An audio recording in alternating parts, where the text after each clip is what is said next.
안녕하십니까. 저는 고려 11 행정사 사무소의 임현 행정사입니다. 네, 오늘은 음주운전 교통사고가 발생을 해서 또 사고가 발생하지 않았다고 하더라도 단순 음주운전이 경우라고 하더라도 운전자 바꿔치기, 이제 실제로 음주운전한 사람이 따로 있는 거죠.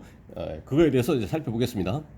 제목은 음주사실 숨기려 사고 후 운전자 바꿔치기 한 20대 벌금형이라고 되어 있고요. 그 내용을 살펴보시겠습니다.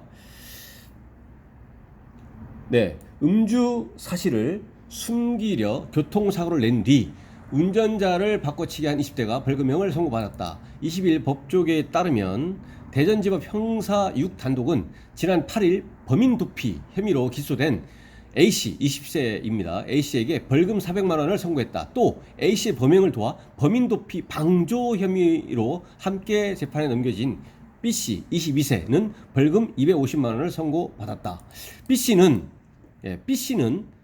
B씨가 이 범인 도피 방조로 250만 원 선고를 받은 사람입니다. B씨는 지난 1월 13일 오후 5시 38분쯤 대전 서구의 한 지하도에서 술을 마신 상태로 운전하다 피해자 C씨 36세 C씨 차를 들이받았다. 그러니까 음주운전 교통사고를 야기한 사람은 B입니다.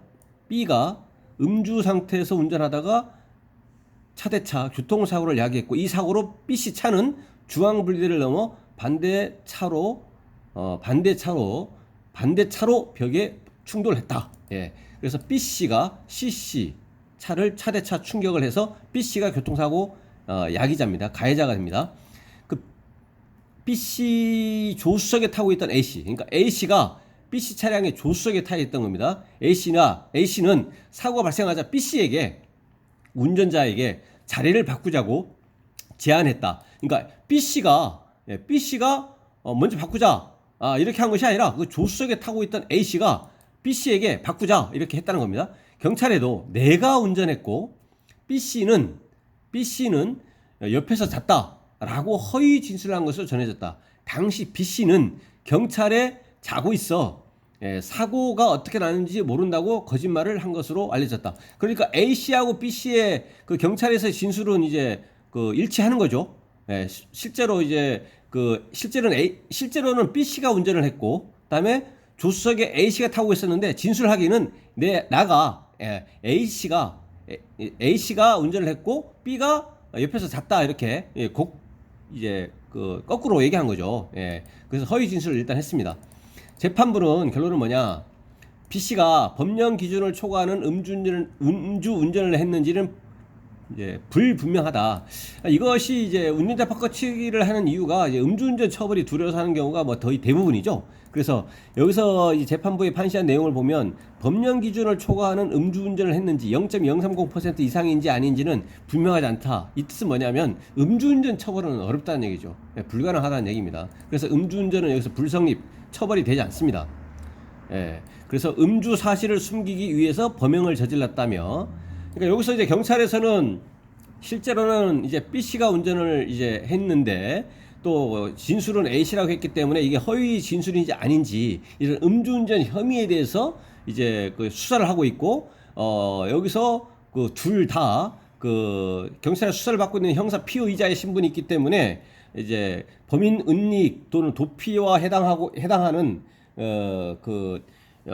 그와 관련한 구성 요건과 관련해서 진범이냐 아니냐, 진범임을 요하느냐 아니냐에 대해서는 반드시 진범임을 요하지 아니하고 그 범죄 혐의를 이제 받기만 한다면 그 구성 요건에 해당이 된다라고 이제 하기 때문에 반드시 음주운전이 성립할 것을 요구하지 않더라도, 이것이 불성립한다고 하더라도 수사의 대상이기 때문에 범인 은닉 도피는 이제 성립이 되는 것이라는 얘기죠. 그래서 음주운전은 처벌은 불분명하지만 음주 사실을 숨기기 위해서 범행을 저질렀다. 그리고 사건 발생 3일 만에 경찰에게 범행을 순순히 다 시인했다. 최초의 진술을 이렇게 했지만 그 이후에 사실은 원래대로 B씨가 운전했고 옆에는 내가 타고 있었다 이렇게 했다는 얘기죠. 그리고 아무런 다른 전력이 없다 이런 걸 고려를 해서 범인 도피는 이제 인정이 된다는 얘기죠.